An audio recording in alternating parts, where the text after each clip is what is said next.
Greetings from NIPER-Ahmedabad. Myself Krishna Chitani. Myself Vandanashri from Department of Natural Products. In our last video, we have introduced that NIPER-Ahmedabad campus have NAVGRAHA Vatika. So in this video, we will discuss few more details about NAVGRAHA Vatika.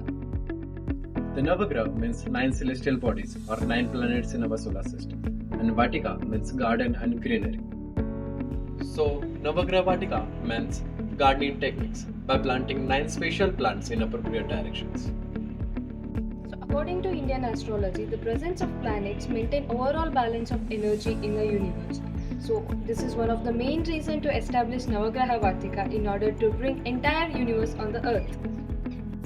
In ancient medicine, extensively used secondary metabolites just like alkaloids, tannins, terpenes and flavonoids are well provided in this Navagraha Vatika. So the image represents the layout of NAVGRAHA Vatika. It is according to the sacred geometric designs and have deep religious significance. The layout consisting of 9 sections, and each section represents one of the 9 planets. For more details, you can go through the QR codes.